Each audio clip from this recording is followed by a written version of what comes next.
देवरिया में बुधवार शाम सरयू नदी में नाव पलटने से 3 बच्चों समेत 5 लोगों की मौत हो गई। इस हादसे में करीब अब 10 लोग अभी भी लापता हैं। हादसे के शिकार लोग मऊ जिले के मधुबन थाना क्षेत्र के चक्की मूसा डोही गांव के रहने वाले थे। मौके पर पहुंचे जिला प्रशासन और लोगों ने राहत कार्य शुरू किया। मधुबन थाना क्षेत्र के ग्रामीण अक्सर मईल के तेलिया कला गाँव में बाजार हाट करने के लिए आते हैं।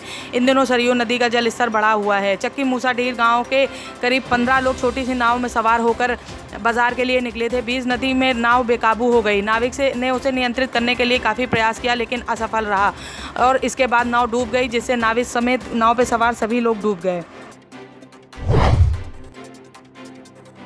अयोध्या में राम मंदिर निर्माण के लिए प्रधानमंत्री नरेंद्र मोदी ने बुधवार को भूमि पूजन किया।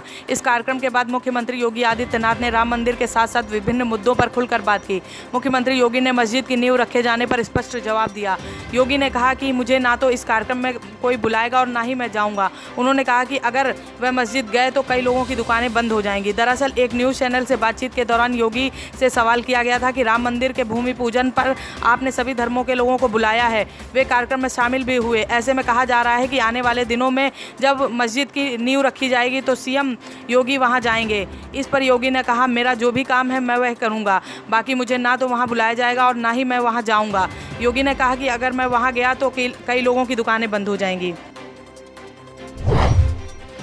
हमेशा से अपनी धरती के बेटे लंकापति रावण की पूजा करने वाले बिसरक गांव के लोगों ने अयोध्या में भी श्री राम जन्मभूमि निर्माण के लिए न सिर्फ अपने यहां की मिट्टी भेजी बल्कि पूरे देश के साथ मिलकर बुधवार को भगवान श्री राम के नारे लगाए। उत्तर प्रदेश के गौतम बुद्ध नगर जिले में स्थित बिसरक गाँव के लोगों का मानना है कि ऋषि विश्रवा और राक्षस कन्या कैकसी के पुत्र रावण का जन्म उनके गाँव में हुआ था।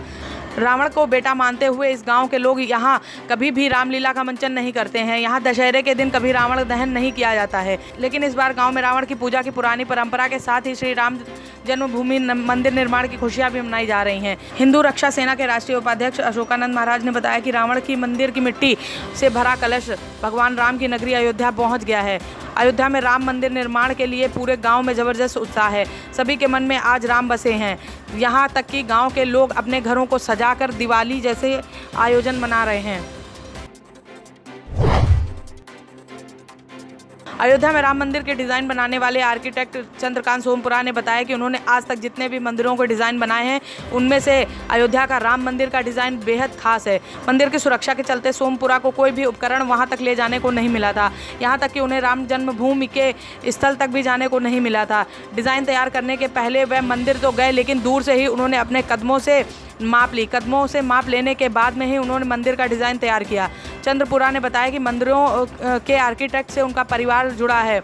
उनका परिवार 18 पीढ़ियों से मंदिरों का डिज़ाइन बनाता आ रहा है। चंद्रपुरा और उनके बेटे आशीष सोमपुरा खुद देश विदेश में अब तक 131 मंदिरों का डिज़ाइन बना चुके हैं। प्रसिद्ध सोमनाथ मंदिर और अंबाजी मंदिर का डिज़ाइन चंद्रपुरा सोमपुरा के पिता प्रभाशंकर सोमपुरा ने बनाई थी। चंद्रपुरा के दादा रामजी भाई सोमपुरा ने गुजरात पाती ताड़ा मंदिर की डिज़ाइन भी बनाई थी। मंदिर का एक गेट भी उनके नाम पर ही जाना जाता है। उन्होंने बताया कि 1989 में सख्त सुरक्षा के चलते किसी को भी जन्मभूमि में जाने की इजाज़त नहीं थी। मंदिर का डिज़ाइन करने से पहले उन्हें आयामों को अपने कदमों से नापना पड़ा था। धीरे धीरे उत्तर प्रदेश में भी कोरोना वायरस रफ्तार पकड़ने लगा है। बुधवार को कोविड-19 के 4000 से अधिक मामले सामने आए। 40 और मरीजों की मौत के बाद उत्तर प्रदेश में कोरोना वायरस से मरने वालों का आंकड़ा 1857 हो गया है। राज्य सरकार के एक बयान के मुताबिक पिछले 24 घंटे में संक्रमण के 4154 मामले सामने आए हैं। इस प्रकार उत्तर प्रदेश में अब कोरोना संक्रमित मामलों की संख्या 1,04,388 हो गई है। 41,973 मरीजों का उपचार चल रहा है, जबकि 60,558 लोगों को ठीक होने के बाद अस्पतालों से छुट्टी दे दी गई है। पिछले 24 घंटे के दौरान 40 लोगों की मौत हुई है। 6 मौतें अकेले कानपुर में हुई हैं। वाराणसी, झांसी, ललितपुर में 3-3 और प्रयागराज, बरेली, बुलंदशहर, चंदौली और बस्ती में 2-2 लोगों की संक्रमण के कारण मौत हुई है। लखनऊ में कुल केसों की संख्या 10,141 हो गई है। उत्तर प्रदेश में लखनऊ इकलौता ऐसा जिला हो गया है जहां पर कोरोना मरीजों की संख्या 10,000 के पार हो गई है।